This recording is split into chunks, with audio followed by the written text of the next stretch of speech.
dando inicio a la reunión de la Academia de Medicina de Caldas, el número 79 de la novena época del programa Recreando la Historia, programa que iniciamos hace 9 años y que avanza supremamente bien. Tenemos ya 79 conferencias que hemos tenido aparte. Esta es la cuarta de este año y quiero darlo entonces la palabra al doctor Campo Elías Castillo para que nos haga el favor de presentarnos al conferencista del día de hoy. Gracias, doctor Campo Elías.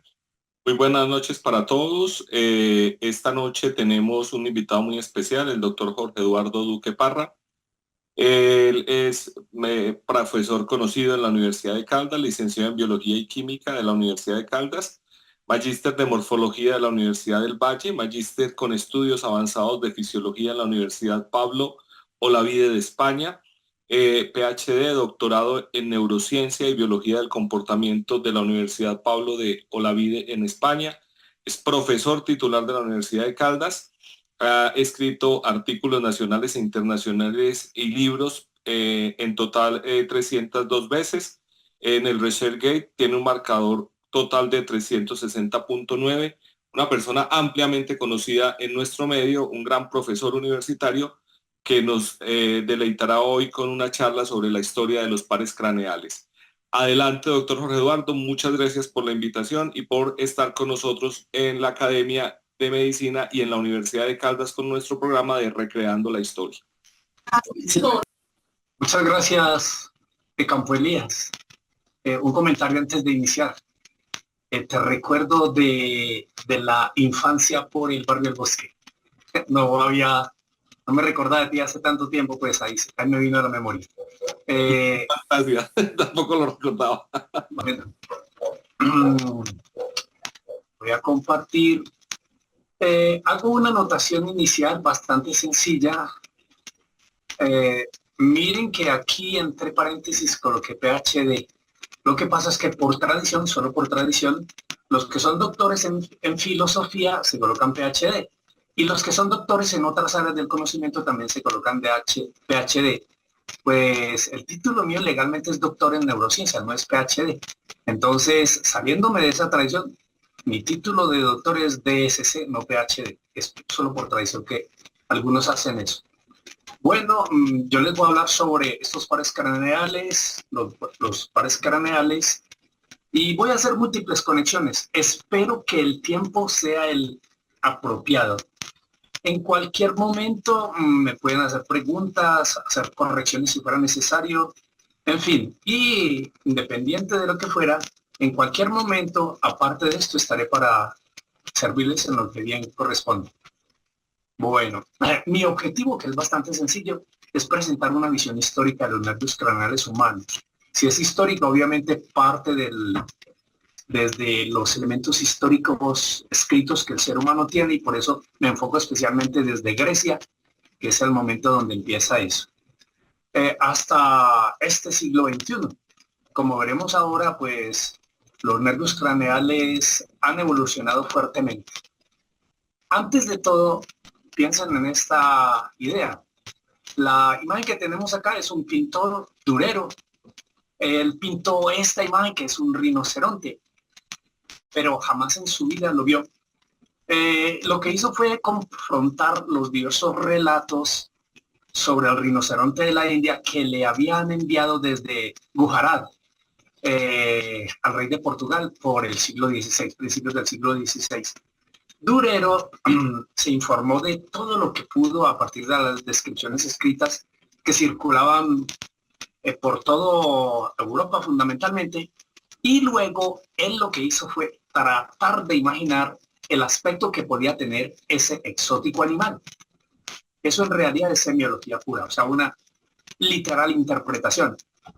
Pues miren, esta es una fotografía de uno de esos rinocerontes como es en la actualidad. Y eso que él no lo vio jamás. Este mismo proceso que nosotros vamos a experimentar en este rato sobre la historia de la medicina se basa en recopilación de datos históricos, evidencias escritas, y luego con ellas lo que he hecho yo y lo que hacen muchas personas dedicadas al campo de la historia es forjar una imagen de ese histórico que se hace distante. Lo vamos a tratar de revivir en nuestras mentes a partir de varias imágenes. Entonces lo que vamos a hacer ahora básicamente es semiología histórica como tal. Antes de ello, el rinoceronte de Durero, por lo tanto, se alza como un monumento a la gran curiosidad que tenemos por todas las cosas del universo y el mundo, ¿sí? Todo lo que está a nuestro alcance. Y en ella la necesidad de los humanos de tratar de explorarlo todo y entenderlo. Para el historiador, básicamente, la semiología es su ciencia. Es una semiología obviamente interpretativa con base en los elementos históricos que le decía. Bueno, voy a empezar con algo relativamente sencillo. La mayoría de las personas creen que que los cerebros no se fosilizan. Para la mayoría de los cerebros es así, pero resulta que el ser humano ha logrado encontrar fósiles que por las características físico-químicas del tiempo correspondiente lograron convertirse en fósiles de cerebros. La idea que nosotros tenemos usualmente es que el cerebro no se fosiliza, pero en algunos casos sí. Esta imagen que ustedes ven aquí en la parte superior, voy a colocar el puntero láser. Este es el molde de un dinosaurio que existió hace mínimo 40 millones de años atrás, el Europasaurus olgeri. Esto está publicado, les comento, las referencias fuertes de la temática van al final de la charla. Ahí puede consultar para que se baje este artículo si le gusta. Y ustedes observan que en ese fósil de cerebro de este dinosaurio ya se demarcan aquí claramente variados pares craneales como el cuarto, el segundo, el quinto, el tercero, en fin. Obviamente, por ser una especie animal, pues ellos presentan sistema nervioso. Aquí también tenemos parte de ese molde que hace representación. Significa que nosotros tenemos datos prehistóricos, pero con ellos podemos asociar un poco la filogenia de los nervios craneales. Esta imagen hace referencia al antiguo Egipto.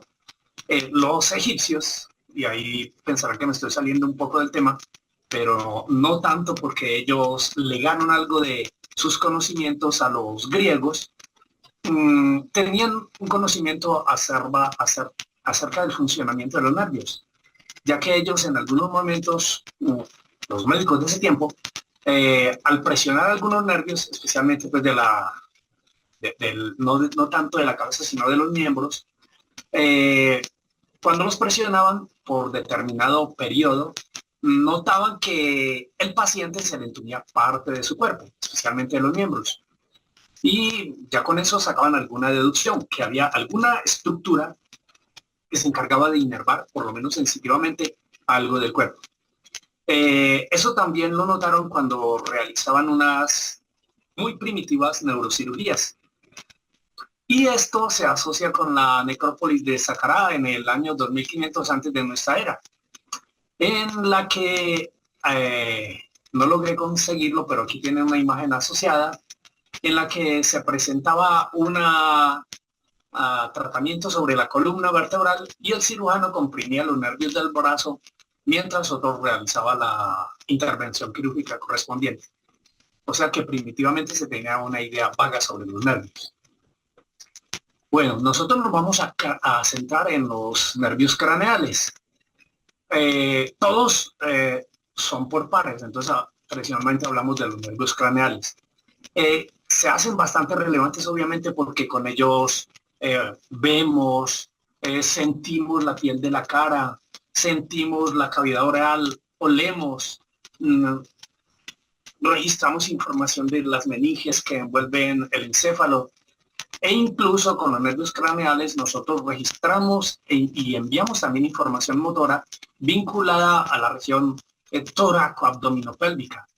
Como les recordaré más adelante, eso fundamentalmente se logra a través del nervio vago. También con esos nervios craneales nosotros oímos, sentimos las relaciones asociadas con con el balance, el equilibrio. Ellos también nos sirven para tragar, se vinculan con la masticación, con el vago que les mencioné ahorita, el nervio vago se vincula con la respiración, con el corazón. Toda ese tipo de información en general que les menciono ahí se vincula con los nervios craneales. Esta imagen corresponde a una norma basal, o sea, observando desde abajo el tronco encefálico, que es donde se observa el origen aparente de la mayoría de los nervios. Y aquí hacia la parte superior, algunos de esos nervios que por tradición les llamamos craneales. Perdón, nervios, de que le llamamos nervios, pero en realidad, como les mostraré en un rato, no son nervios, sino que son evaginaciones del cerebro. Entre ellas, el nervio olfatorio, que aquí estoy indicando, y el visual con su quiasma óptico. También hay otro nervio que mencionaré, que alguna vez en la academia presenté explícitamente, que es el nervio terminal o par craneal número 0. ¿Qué materiales y métodos involucré?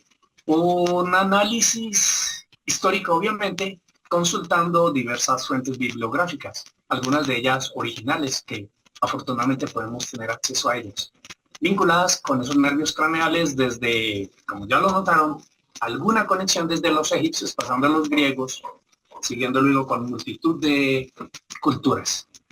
Esta imagen que ustedes ven ahí también con una serie de letreros hace referencia a la terminología anatómica internacional, que es la vigente para todo el planeta, no es únicamente una cosa de los gringos. Eso se utiliza en Inglaterra, luego pues por experiencia en Turquía, en China, en Japón. Ellos utilizan esta misma terminología. Y aquí noten ustedes que ya empieza a aparecer el nervio craneal 0, que es el nervio terminal, que a muchos de ustedes nunca les enseñaron, pues siempre me pareció extraño que en el programa de medicina nos enseñaron una cosa que era tan vieja como esta, pero lo que pasa es que hay mucho anclaje en el pasado sin consultar las fuentes modernas.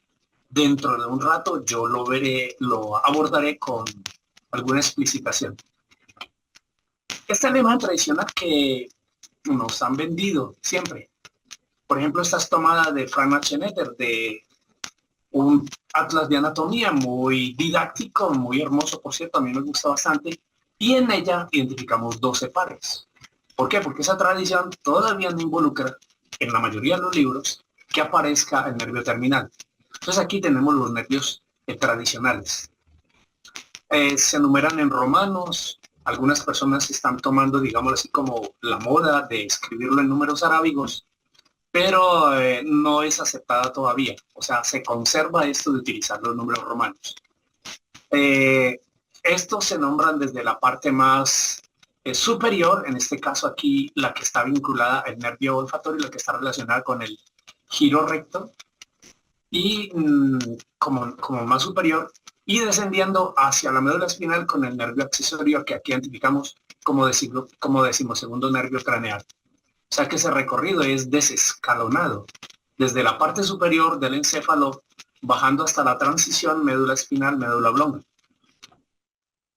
Bueno, empecemos con el nervio craneal 0, que se aborda muy poco en los programas de medicina, incluso desde la parte neurológica e incluso neuroquirúrgica. Esta es otra imagen, ahora la modifiqué yo, y sobre ella es tomada del Adams, y sobre ella dibujé aquí estos nervios. Estos pequeños hilillos representan los nervios olfatorios, o sea, perdón, los nervios terminales, nervios craneales 0. Luego están los otros tradicionales, el olfatorio, el óptico, por aquí el trigémino y otros que están ahí indicados. Si observamos aquí este sector, hay una imagen más moderna de un libro de neurociencia donde ya se ve que empiezan a dibujarlo como unos pequeños hilillos acá. Estos que están más mediales, o sea, más cerca a la línea mediana del color azul, son los nervios terminales y ya están indicados aquí como nervios terminales. Bueno, como lo puede deducir usted en las descripciones que uno usualmente hace de anatomía, este nervio terminal es paralelo a los nervios olfatorios, ¿sí? Él va por la dura madre y luego pasa al espacio subaracnoideo para unirse a la pía madre. Eso lo hace a nivel de este giro, que es el nivel del giro recto, que es bastante de identificar en muestras anatómicas. Durante el neurodesarrollo, en la vida intrauterina, ese nervio se observa claramente en embriones, atención, en embriones humanos. Pero posteriormente, con los cambios fuertes que se dan en el neurodesarrollo, en el periodo fetal, se pierde parte de los ganglios, porque en su trayecto se forman unos pequeños ganglios y se hace muy poco reconocible en los adultos. En la mayoría de los humanos involuciona. ¿Por qué? Por unos detalles vinculados con migración de neuroblastos, que les comentaré en un instante. Empiezo por regresar y mencionar el individuo que descubrió eso. Obsérvelo aquí, fue Gustavo Fritz. Él describió ese nervio terminal, que se encuentra inclusive en algunas personas en parte de la nariz. Y en la mayoría de los vertebrados existe como tal. Este señor Gustavo Fritz en 1878 lo empezó a disecar y lo demostró y lo publicó en tiburones. Y con su tiempo, él y otras personas lo disecaron y lo describieron en peces mamíferos. Y muy posteriormente lo describieron en humanos. Esto fue hace más de 100 años, o sea que el nervio terminal, al menos su fecha de descripción, tiene unos 120, 130 años de descrito. Quizá un poco más. Ese nervio craneal es rostral, como lo son la mayoría de los nervios craneales.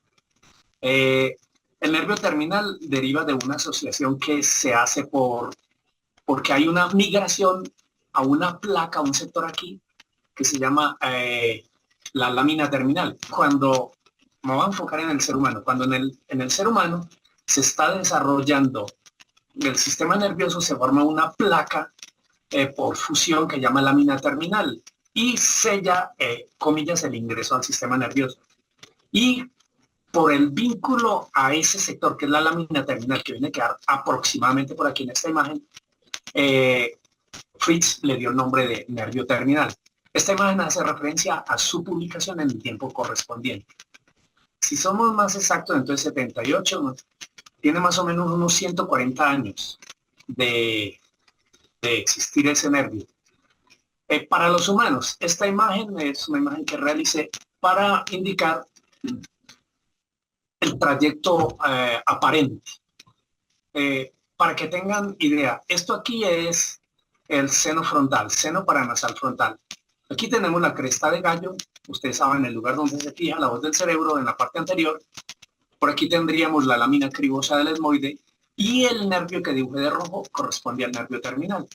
Ese es el trayecto. Y aquí donde coloqué la línea azul viene a ser básicamente parte del rimencéfalo. O sea que este nervio, si lo extrapolamos fácilmente el dibujo, él lo que hace es penetrar el rimencéfalo y luego distribuirse en alguna parte del hipotálamo, como veremos en un instante. Ahora, ¿qué hace en su recorrido? Emite unas fibras que se transmiten a través de la lámina cribosa y vienen a inervar vasos en la parte anterior de la fosa nasal, ¿sí? Para variados autores, el punto exacto de entrada varía dependiendo del enfoque que le dé el investigador. Entonces, algunos dicen que es por el pedúnculo olfativo. Otros dicen que es el trígono, en esencia va a ser casi lo mismo. Otros dicen que no, que es cerca y a los núcleos septales. También es válido eso. Y otros dicen que no, que queda muy cercano a la región precomisural. Como sea, estas fibras que se ven aquí, que yo proyecté aquí, van a llegar al hipotálamo. Y particularmente para tener en cuenta un núcleo que se llama núcleo hipotalámico supraóptico. ¿Y este nervio entonces qué es? Básicamente es un canal que se forma en la vida intrauterina. Como comentaré más adelante, o de pronto ustedes recuerdan, Galeno de Pérgamo decía que los nervios tenían porosidades. Y ese concepto perduró como unos 13 siglos hasta Vesalio y un poco más adelante. Pero legalmente los nervios no tienen ninguna porosidad, incluso vista microscópicamente. Fue algo que se inventaron algunas personas del pasado, o se lo imaginaron, pero no obedecía a la realidad. En el caso de este nervio sí lo es. Él está básicamente, cuando se forma, es completamente un pasaje transitorio por el que van a migrar neuroblastos. Recordemos que los neuroblastos son células que hacia futuro se van a convertir en la especie neuronal y en la especie glial.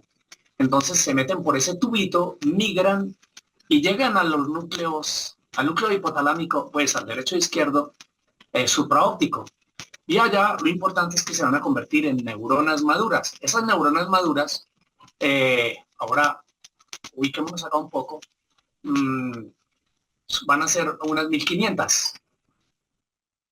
En la imagen, para ubicarles, este es el hemisferio cerebral derecho, de aquí el tronco encefálico, aquí el cerebelo, y este pequeño sector aquí corresponde al hipotálamo.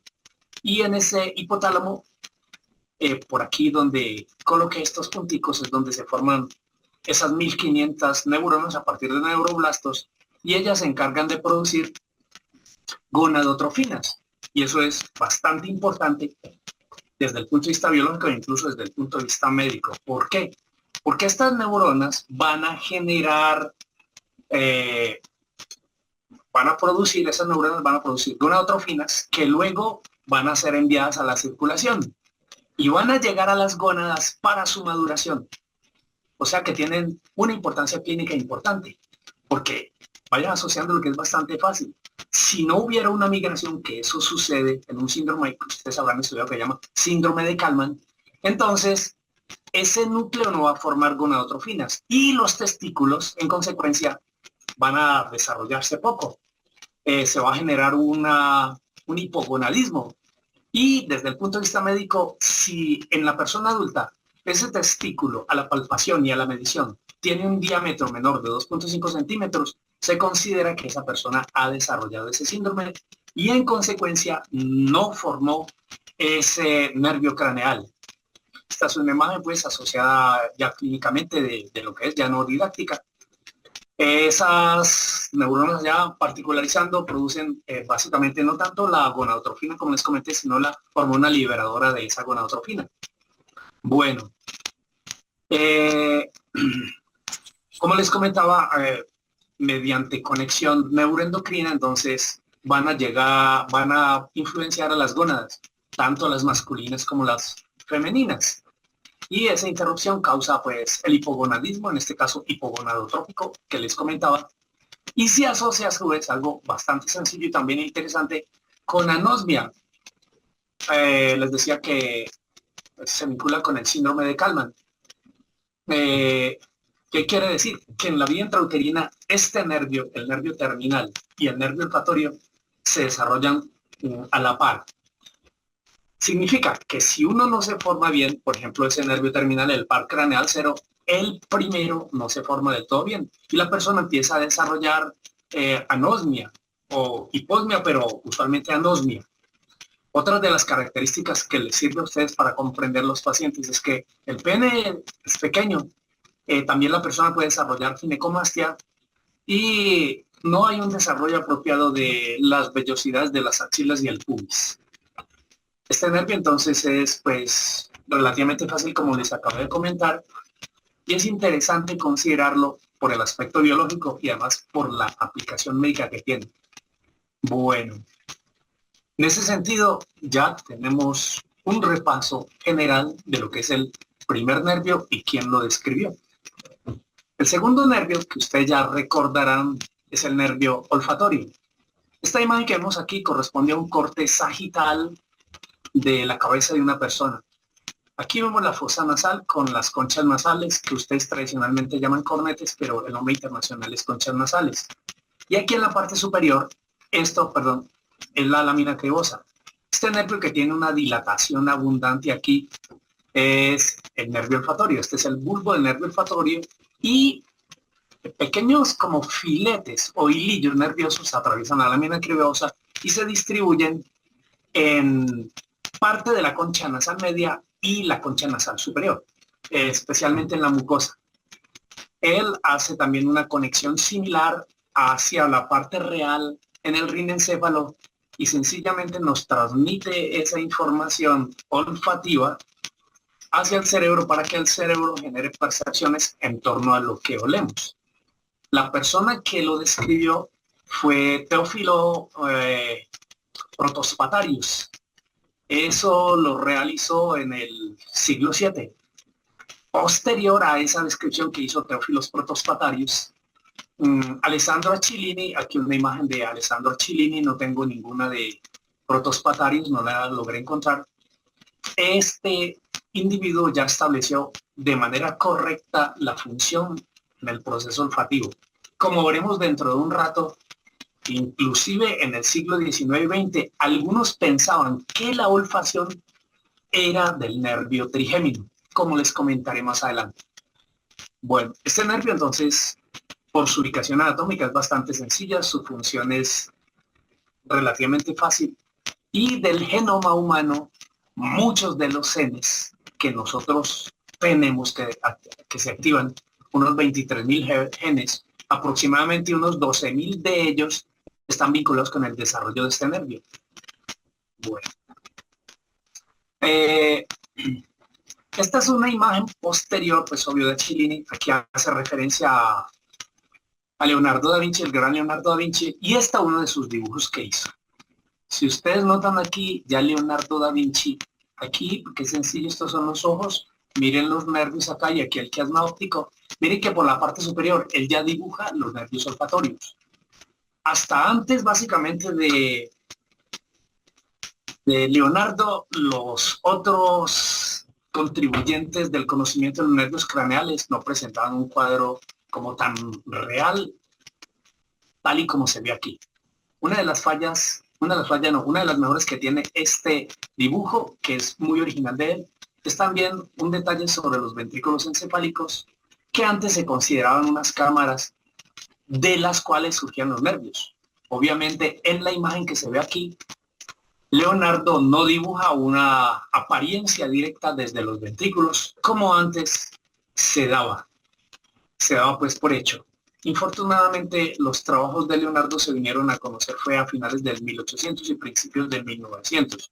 Si se hubieran conocido en su tiempo o él los hubiera divulgado, publicado, mucho hubiera adelantado el campo neuro para comprender, y también otros campos como la cardiología, con los trabajos anatómicos y funcionales que postuló Leonardo da Vinci. Bien, ese segundo nervio craneal, perdón, ahora pasemos al segundo nervio craneal. Ya tenemos la idea del par craneal cero. El segundo es el nervio óptico. Ese nervio óptico fue descubierto básicamente por Galeno. Galeno de Pérgamo, recuerden ustedes que vivió entre el siglo I y siglo II.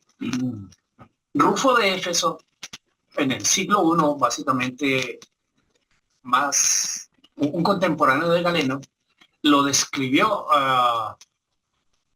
con una mayor claridad del recorrido. O sea, Galeno ya había hecho había dado su parte, pero Rufo de Éfeso, como suele suceder con los elementos de la ciencia, ahondó un poco en el recorrido de ese nervio y observó que estos nervios, los nervios ópticos, se cruzaban. Rufo de Éfeso da el nombre a este sector.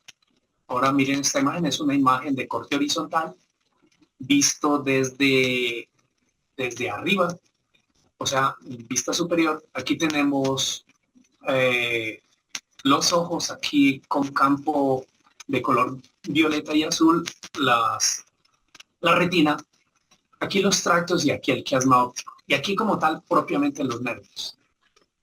Bien. Este sector que da la forma de una X, los griegos le colocaron, los romanos en este caso, Rufo de Éfeso, pero él era un griego que vivía en Roma y entonces vio esa anotación de que esto era un quiasma, porque una de las letras griegas es la letra chi, entonces da la apariencia de un chi, de una X, de un quiasma. Ese nombre pues se debe a Rufo de Éfeso. Leonardo da Vinci en su tiempo, por el 1500, clasificó estos nervios como craneales. Y es que hasta entonces no se habían referido a ellos como tal. también él, en los dibujos, atinó sobre lo que había hecho ya Rufo de Éfeso, del cruzamiento de esos nervios en el quiasma. Él supuso que algunos elementos se cruzaban por el interior, como hoy desde hace mucho tiempo atrás también se reconoce. Ese cruce contralateral, ustedes lo observan acá, básicamente corresponde a las fibras de retinianas nasales. Observen ustedes cómo estas son las que se cruzan, mientras que las que son las temporales lo que hacen es seguir un curso ipsilateral. Bueno, muy posteriormente, este individuo que aquí tenemos, Hermann Willebrand, puntualizó que la corteza visual estaba constituida por pequeñas unidades, cada una de ellas debidas a proyecciones ipsilaterales y contralaterales, como se ve acá, desde diversos puntos de la retina. O sea que para esta época ya se tenía un conocimiento neuroanatómico bien claro, pero las proyecciones hacia áreas del cerebro empezaron a ser dilucidadas con técnicas que se inventaron posteriormente, y uno de los que lo logró avanzar en ello fue este oftalmólogo Hermann Willebrand. Bueno, esta es la idea sobre ese nervio. Hago un comentario y me regreso. Noten ustedes de nuevo, el nervio terminal es un nervio especial, no es un nervio como en el sentido de la palabra. Es más bien un pasaje transitorio para migración de neuroblastos, como les comenté. Y el nervio olfatorio, el que describió también a Cellini y Galeno, y este otro, el nervio óptico, no son realmente nervios. ¿Por qué el detalle? Que es bastante sencillo. Porque es que los nervios, por descripción, por histología, son aquellos que están rodeados por neurolemocitos. Pues resulta que estos no tienen ningún neurolemocito. O sea que la descripción no corresponde a la descripción, la descripción no corresponde a los conceptos que se tienen sobre nervio. Aquí hay básicamente un recubrimiento de oligodendrocitos, lo que quiere decir que esto es una parte del sistema nervioso central. Y durante el desarrollo se evaginan. Entonces, aunque por tradición les decimos nervios craneales, son más particularmente evaginaciones cerebrales. Bien, para el caso del tercer nervio craneal, el oculomotor, a Cellini, que ya les mostré ahorita una imagen que concuerda más con lo de ese tiempo, fue el que le dio básicamente una buena descripción. Y posteriormente, Vesalio, esta imagen corresponde a Andrés Vesalio, en el siglo XV complementó el trabajo de Cellini. Cometieron un error, porque es natural que cometieran errores, y todavía se siguen cometiendo, que fue incluir el nervio troclear como si fuera parte del oculomotor. Pero eso, digámoslo, es como perdonable. ¿Por qué? El instrumental que tenían, los métodos de disección, que eran un poco complejos. Para ese entonces no había formas de fijar los encéfalos y tenerlos un tiempo. Entonces, ese error puede verse quizás al observar el recorrido ascendente de ambos nervios. Obsérvenlo ustedes aquí. Este es un corte sagital donde vemos el ojo. Aquí múltiples músculos extraoculares. Y este nervio que estamos viendo por la parte superior, este que estamos viendo aquí, es el tercer nervio, el oculomotor que nos interesa.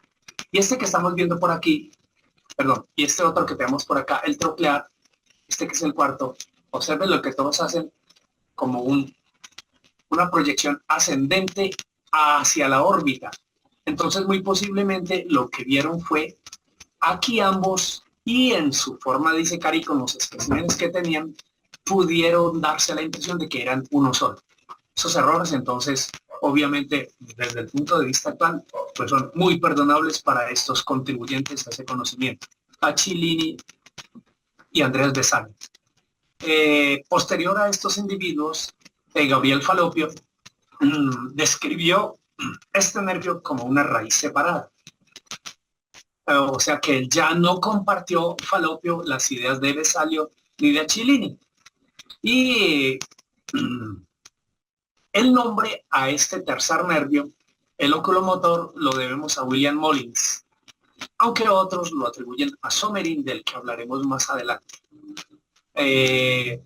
Para tener la idea aquí, entonces, en este tronco encefálico, el real primer nervio que sale aquí es el que no es ni el 0, ni el 1, ni el 2, es el 3.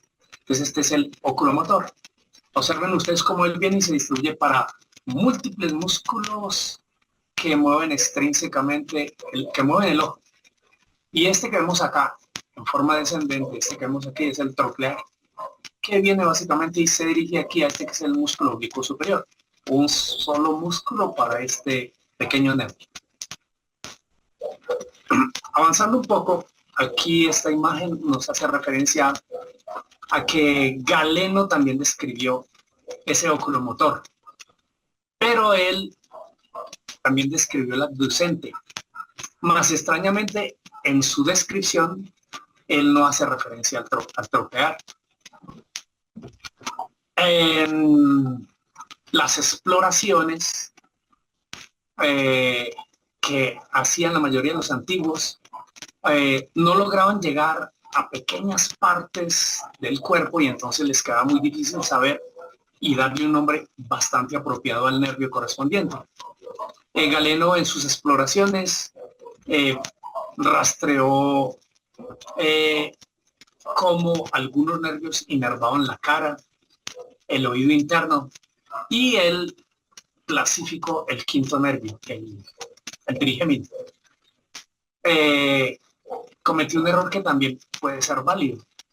Él describió el nervio facial y el vestíbulo coclear respectivamente y lo consideró a veces como uno. Un error que es relativamente fácil de interpretar porque inclusive si a una persona, yo me supongo ese experimento, si algún alumno de primer semestre o de segundo semestre que no conoce le mostramos esos nervios en el anfiteatro, él los mencionaría los dos como uno. Lo que pasa es que los dos van bien como paralelos y por un mismo lugar que es el foramen auditivo interno a nivel de la fosa craneal, a nivel de la fosa craneal. Entonces, muy posiblemente lo mismo sucedió a Galeno en su tiempo. Recuerden que es importante considerar la historia a la luz de hoy también. ¿Por qué? Es que en este tiempo, aunque ellos podían disecar, no habían formas de conservar las piezas anatómicas, se degradaban fácilmente y entonces habían errores de interpretación. Bien. El cuarto nervio, que ya mencionamos algo vinculado también con Galeno, lo describió de nuevo Achillini. La historia de ese cuarto nervio es un poco difícil, al menos para mí. En las fuentes que consulté, que son muchas, la descripción obedece a Achillini. Pero posteriormente, este gran señor también del campo anatómico y de la medicina, Thomas Willis, lo redescubrió como hizo Achillini y le dio el nombre de patético. Ese nombre no se utiliza en la actualidad. El nombre que se utiliza es el de troclear porque va a inervar el músculo que hace una polea o como una tróclea por la parte superior de la órbita, que es el músculo oblicuo superior. Ese es uno de los nervios más delgados. Para mí es el más delgado de todos los nervios craneales y se origina en la parte posterior del tronco encefálico, como vimos hace un rato.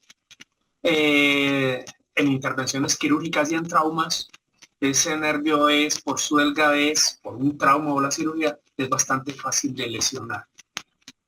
Entonces, su descriptor inicial, Achillini, y complementado en terminología por Thomas Willis.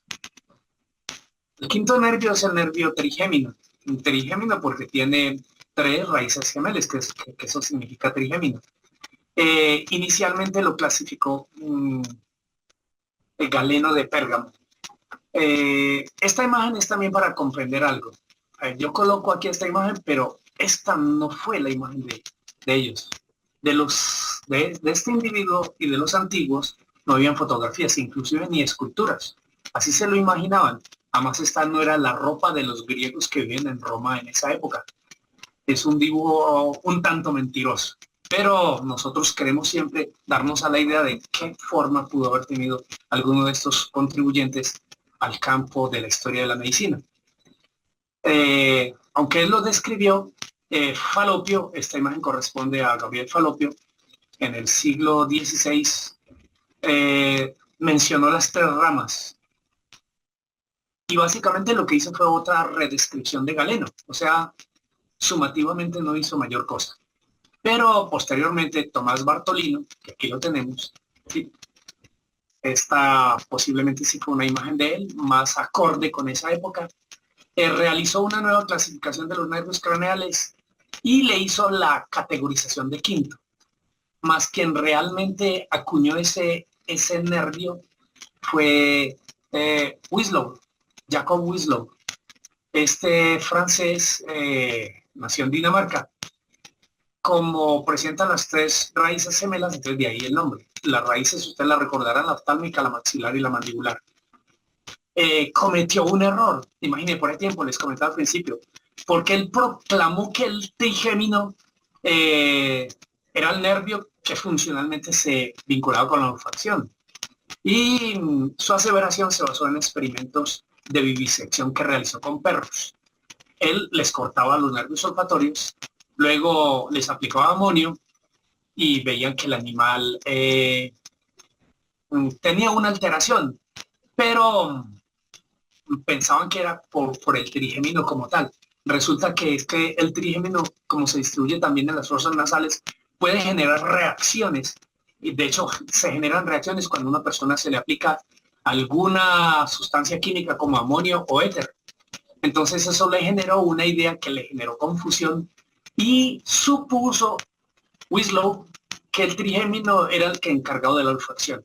Esta imagen aquí didáctica en colores, un corte sagital también de la cabeza, me muestra con el componente azul la rama oftálmica y sus ramificaciones, la rama maxilar en verde y la rama mandibular aquí en violeta. Si avanzamos, llegamos al 6º nervio craneal, que es el abducente o el tradicional abducens. Nombres que por lo menos a mí no me satisfacen, ninguno de ellos. Me quedaría mejor con un nombre antiguo que era motor ocular externo, pero resulta que no es externo porque va por dentro, entonces el motor ocular común lo llamaría yo. Este nervio básicamente corresponde a 2 raíces nerviosas delgadas que emergen entre la médula blanca y el puente. En esta imagen corresponde a este pequeño hilo que vemos acá. Bueno, fue considerado por Galeno como parte del oculomotor, entonces no se le atribuye a Galeno su asociación. Pero fue Winslow, de nuevo traemos aquí a Winslow, quien lo resaltó como un nervio independiente. Posiblemente ellos no vieron aquí directamente el tronco encefálico, sino que quizá lo vieron en su recorrido. Y eso le pudo generar esa interpretación errónea que consideramos errónea. Bueno, de hecho Winslow le dio el nombre de motor externo. Los tradicionalistas le dicen motor ocular común. Perdón, le dicen motor ocular externo. Pero resulta que ese músculo no es únicamente motor, entonces darle el indicativo de motor es una falla. Algo de esos nombres inapropiados, pues esos nombres inapropiados todavía perduran, porque aunque les parezca inconcebible, en medicina todavía la gente, los académicos son muy reacios a generar cambios que contribuyan a una descripción anatomofuncional, que sería lo ideal. Finalmente, a este nervio, al 6º, es Somerin, aquí una imagen de Somerin, él le dio el nombre de abducente, le cambió el nombre que le dio Winslow, y es el nombre que actualmente se conserva. Seguidamente, si vamos al 6º, pasamos al 7º, que es el facial. Volvemos aquí a este excelente individuo, a Thomas Willis, que infortunadamente en las descripciones fusionó el facial y el vestíbulo coclear. Eso mismo que les comentaba que en parte hizo por allá Galeno, se debe, es mi suposición con base en lo que sé ahora, pensando en el pasado, en que esos 2 nervios se ven muy claramente como si fuera un cordón con 2 hilitos separados a nivel del foramen auditivo interno. Eso le pudiera dar les pudiera haber dado la idea de incluirlos en un solo nervio. Aprovecho, Willis también incluyó el olfatorio como primer nervio craneal y también clasificó individualmente el troclear, el trigémino, el abducente como nervios independientes. Denominó a uno de los componentes del facial como la parte dura y a otro como parte blanda al vestíbulo coclear. Bueno, él también agrupó otros nervios de los que hablaremos un poco más adelante, que son el glosofaringeo, el vago y el accesorio, como uno solo, siguiendo una clasificación antigua que había propuesto Galeno de Pérgamo. A propósito, alguna vez comenté con el profesor Mejía, yo no estoy de acuerdo con algunos autores que dicen que Claudio Galeno, porque él era romano él era griego y él no era de familia Claudia. Entonces lo más apropiado en el nombre es Galeno porque él vivió en Pérgamo. Bueno. Retomo aquí. Esta imagen que ahora les mostré un poco variada hace referencia a Sommerin, a Samuel Thomas von Sommerin. Él reenumeró los nervios craneales. Significa que la visión que nosotros tenemos hoy de 13, son los 13 los pares nervios craneales, unos años atrás los 12 pares craneales y antes se consideraban 5, luego con el tiempo fueron 6, 7, en fin. O sea que esa visión de diversos nervios craneales de número ha variado a lo largo de la historia. Con los hallazgos, con las mejores herramientas y las mejores descripciones, hoy tenemos un conocimiento más consolidado sobre esos 13 nervios craneales.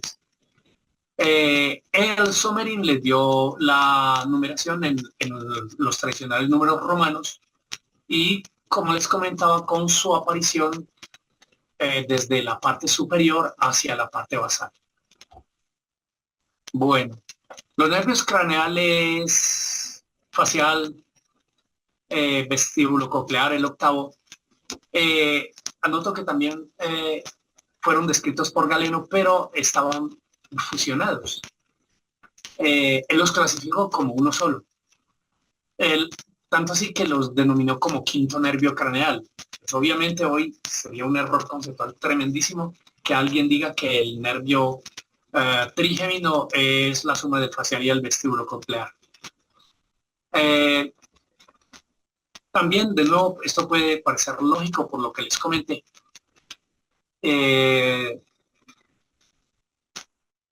Hay otro detalle que ese mismo error lo cometió Willis cuando clasificó los nervios en 9 pares, o sea, la visión de 5, 7, perdón, 6, 7, 8, 9, 11, 12 y hoy 13 ha cambiado con el tiempo. Porque Willis nombró el séptimo como la fusión de estos dos nervios, el séptimo y el octavo. Resulta que mucho tiempo después, con Sommerin, con la reclasificación que les indiqué, él los ordenó y los separó. Esa fue una cosa buena de las que hizo Sommerin. Y asignó efectivamente al facial el nombre de séptimo nervio craneal, pues con número. Galeno, de alguna manera, hizo un reconocimiento del octavo nervio craneal como si fuera algo independiente. Pero pensó que este nervio se componía de dos partes distintas, una acústica y una estática. Esos eran los nombres pues que en ese entonces se utilizaban. Aunque recuerde que él consolidó el séptimo y el octavo como uno solo. Las relaciones del vestíbulo coclear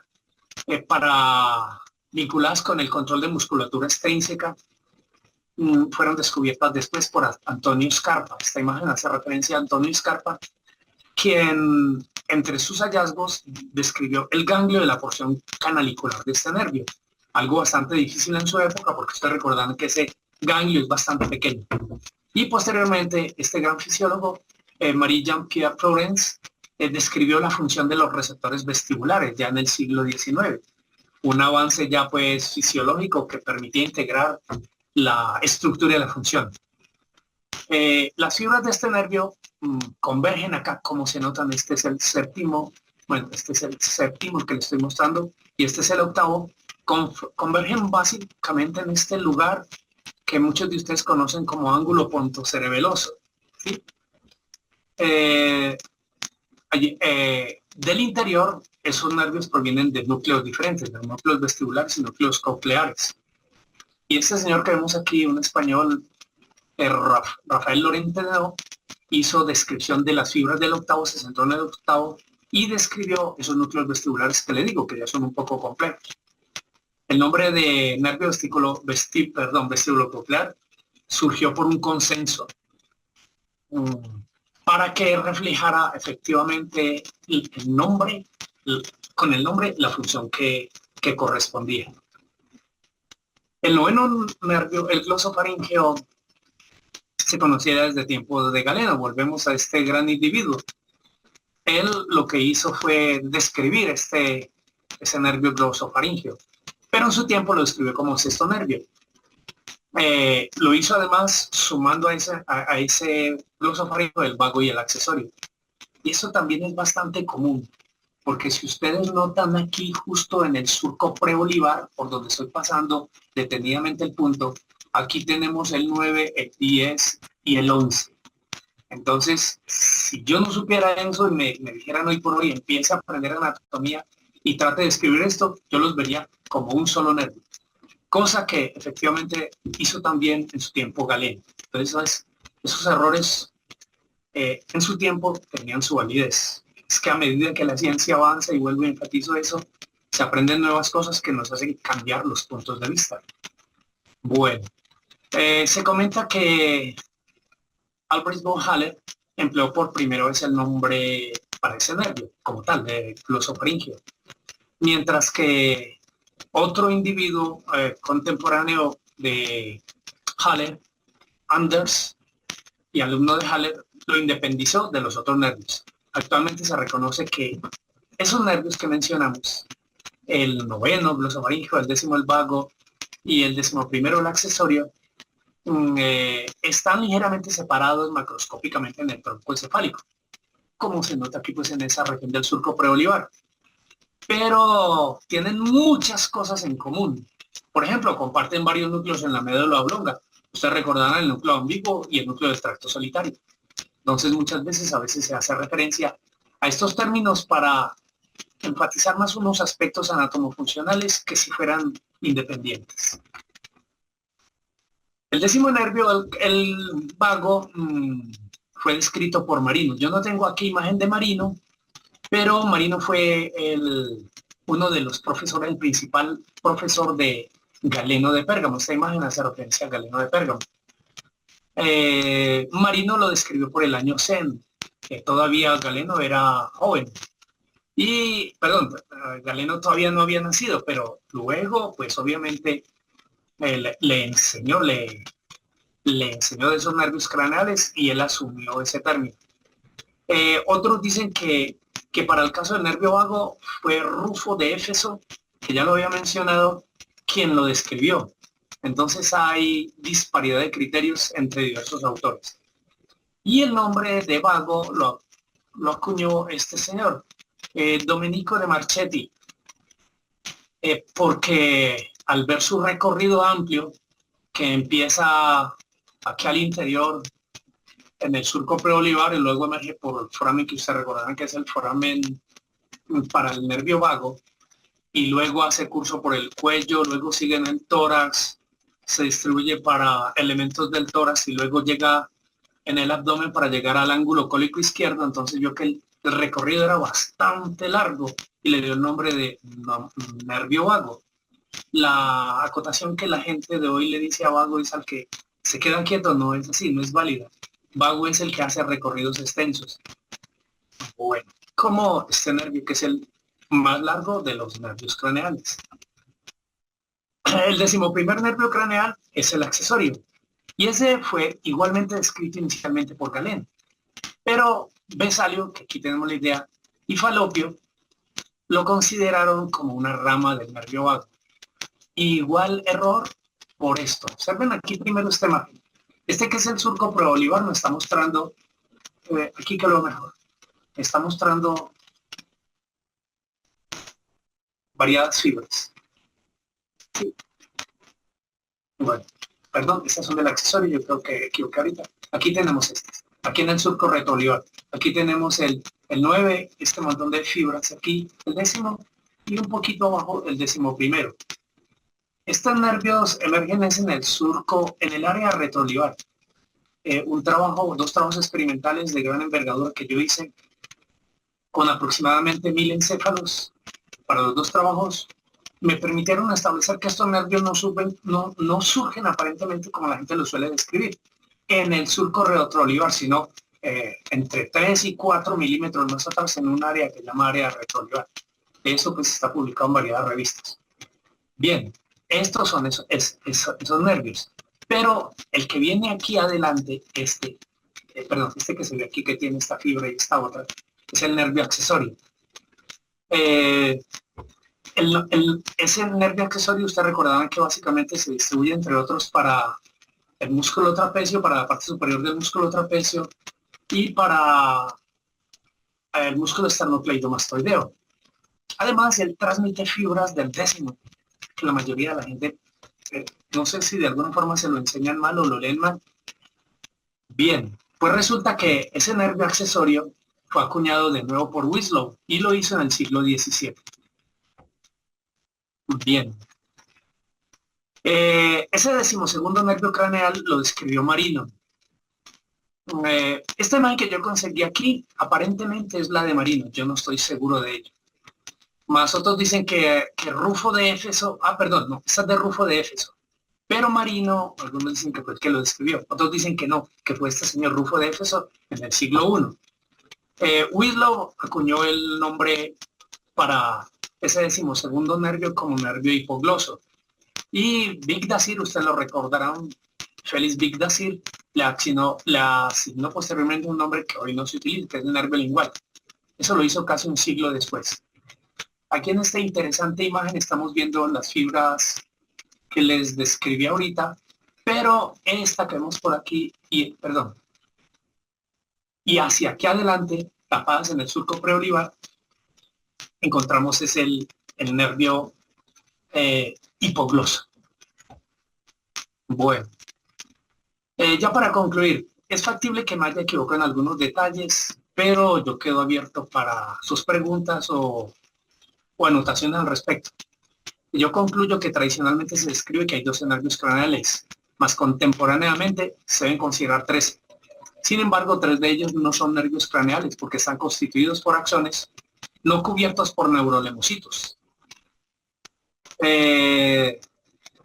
Son el nervio terminal, que es un pasaje transitorio de la vía intrauterina para migración neuroblástica hacia el hipotálamo, los nervios olfatorio y el óptico. Bueno, y esos son más bien eoginaciones corticales cerebrales con su correspondiente sustancia blanca. Esa es la conclusión que yo extraigo. Algunas de las referencias, aquí coloco algunas sustanciales. Miren que coloco unas de mi autoría, pues por algo de experimentación y trabajos que he hecho con ellos, con algunos alumnos que ya afortunadamente se graduaron como médicos. Muy bien. Y tengo otras imágenes por si se pudiera necesitar, dependiendo de las preguntas que ustedes me hagan. Entonces, con esto ya doy por concluida mi charla. Cualquier pregunta o anotación, adelante, compañeros. Muchísimas gracias por su interesante charla. Abrimos para el público las preguntas que deseen hacerle al doctor Jorge Eduardo.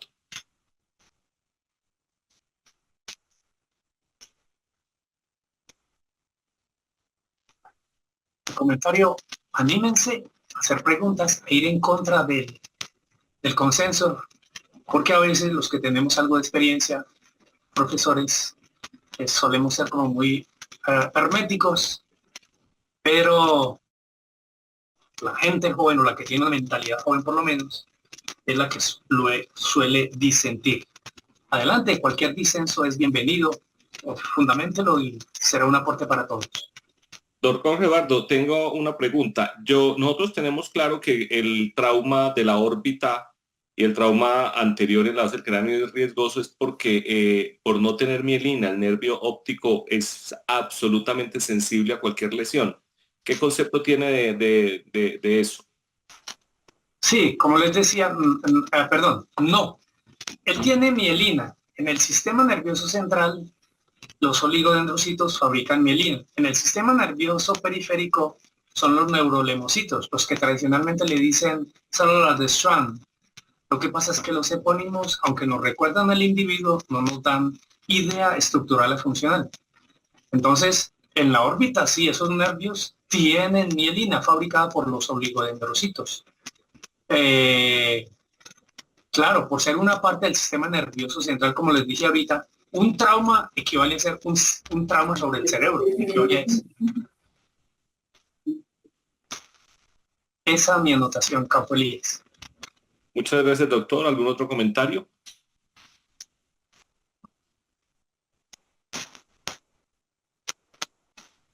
Bueno. Buenas noches, ¿me escuchan?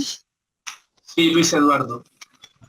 Muchas gracias. Sí, de Bogotá, de la Universidad Nacional, profesor de fisiología y anestesiólogo. Y realmente quisiera agradecer muchísimo esta conferencia, porque algo que desafortunadamente es extraño en los currículos médicos es la epistemología. Es esta rama del saber que nos da el contexto histórico. Generalmente tenemos tendencia a pensar que el mundo aparece el día que abrimos los ojos y tomamos conciencia. Y resulta que, pues, finalmente si algo podemos entender de la realidad biológica es porque hemos sido puestos, como se dice popularmente, en hombros de gigantes. Y reconocer a estos personajes de la historia antigua en el contexto de su limitación técnica para describir con precisión lo que a nosotros en las facultades nos enseñan, no significa que sean menos que los famosos anatomistas o fisiólogos del siglo XX con los cuales aprendimos. Me parece, doctor, que su disertación ha sido estupenda y más allá de las precisiones e imprecisiones formales, históricas y anatómicas, es la riqueza de ubicarnos como parte de esta especie que ha sido capaz de reconocer a través del tiempo el trabajo metódico y continuado de muchos. Muchas gracias, profesor. Gracias a usted, Luis Eduardo. Buenas noches. Buenas noches, Jorge Eduardo. Buenas noches a todos. Adelante. Todos me conocen mucho. Yo soy Alejandro Echeverri, neuroradiólogo diagnóstico intervencionista, docente de la universidad. Primero que todo, Eduardo, una excelente conferencia, un repaso espectacular y exquisito sobre la anatomía de los pares craneanos, algo que nos lleva a viajar en el tiempo, igualmente nos recuerda nuestro ejercicio diario en la práctica médica. Sería muy bueno también complementar esta charla desde el punto de vista anatómico desde el punto de vista de la imagen. Lo dejo abierto para los diferentes académicos por si se abre el espacio para correlacionar la charla del doctor Duque con neuroimágenes. Con gusto la podríamos mirar en algún momento. Para complementar algunas cosas que decía el doctor Duque, el cuarto par efectivamente es el nervio más pequeño, tiene aproximadamente entre 1500 a 2000 axones, sale decusado y posterior. Eso para tenerlo en cuenta. La otra cosa que es importante, las relaciones de los pares oculomotores en una estructura muy interesante que es el seno cavernoso, que es la única estructura donde una arteria va por dentro de un sistema venoso, haciendo la acotación de que estas estructuras venosas son reflexiones de los senos durales más que, por así decirlo, venas como tal. La distribución de ellos, como los nervios oculomotores, el el tercero y el cuarto por la parte superior y lateral, por la parte inferior y lateral las ramas oftálmica y maxilar del quinto par, lo que se conoce también desde el punto de vista en nomenclatura anatómica, el doctor Duque me corregirá, como V1 y V2, y el único par que verdaderamente está por dentro del seno cavernoso es el sexto par. Estas implicaciones anatómicas son importantes tenerlas en cuenta con la clínica, sobre todo en pacientes que están haciendo cuadros de alteración de pares craneanos, sea por una compresión en el tercer par, por un aneurisma, por una lesión tumoral del tercer par, o en el caso de una lesión infecciosa por una trombosis de seno cavernoso, o también en el caso de otro tipo de lesiones como sería la fístula carótido cavernosa, las cuales pueden manifestarse por alteraciones en estos pares dados por compresión, por fenómenos de hipertensión que van a causar un cuadro de isquemia sobre estos nervios.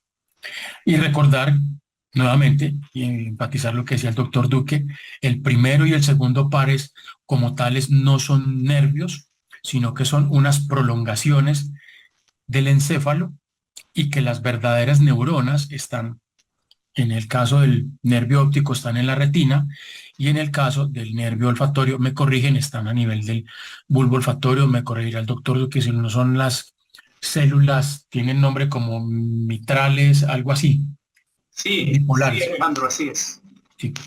Entonces, es importante tener en cuenta y que nuestros estudiantes también comprendan un poco de esto, que tengan unas muy buenas bases anatómicas y fisiológicas. Yo se los digo mucho a mis residentes y ahora que estoy involucrado con la enseñanza en la parte de imágenes en el quinto semestre, que si uno tiene unas excelentes bases en anatomía y fisiología, va a entender mucho más fácil el cómo se desarrolla la enfermedad, cómo uno la puede diagnosticar y cómo uno la puede tratar. Me parece que esta parte de las ciencias básicas en nuestro ejercicio de la medicina es algo que no se puede dejar de lado, no se puede llevar, por así decirlo, a la transcavidad de los epiplones, no. Me parece que es importante entender muy bien la anatomía y la fisiología para poder entender los verdaderos procesos de la enfermedad, su diagnóstico y tratamiento. No sé si alguien más tiene algún punto. No, quería comentar algo que decía el doctor Francisco, viendo aquí en sus preguntas, y efectivamente sí se han hecho estudios de tractografía para ver los diferentes vías de asociación con los pares craneanos, con equipos de alto campo, más que todo con equipos de 3 o más Teslas, que serían equipos de investigación, para valorar esto. Y por otro lado, también en el caso de resonancias de tipo funcional, en muchos casos de pacientes con enfermedad de Alzheimer, se ha visto cómo hay una menor activación de ciertas fibras relacionadas con pares craneanos, especialmente con nervios ópticos, donde se ve que hay zonas de hipofunción o de, por así decirlo, de zonas de hipoactivación por la pérdida de la atención en pacientes con demencia, sobre todo demencia tipo Alzheimer. No sé si alguien más tiene algo para complementar. Muchas gracias, Alejandro.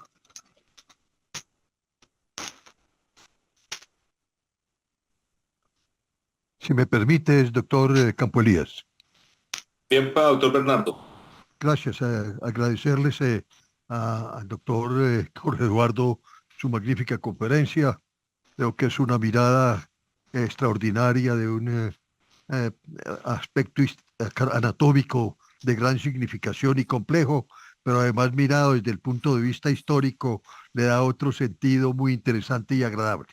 Quiero invitarlos desde ahora, por favor, a la conferencia número 80 de Recreando la Historia, que será en el mes de junio. Vamos a tener un invitado muy especial que estamos concretando, de manera que espero que nos acompañen en aquella época. Se los informaremos a través de nuestras redes sociales y de los métodos de comunicación de nuestra cosa. Gracias, Jorge Eduardo, muy gentil, y lamentamos que te hubieras retirado de la academia, donde siempre serás bienvenido cuando tú quieras. Un abrazo. Muchas gracias, doctor Bernardo. Muchas gracias a todos y nos vemos el próximo mes en la charla del segundo martes y de la academia y la del tercer jueves en Recreando la Historia. Feliz noche para todos. Gracias al doctor Jorge Eduardo por su conferencia tan buena. Gracias y hasta la próxima.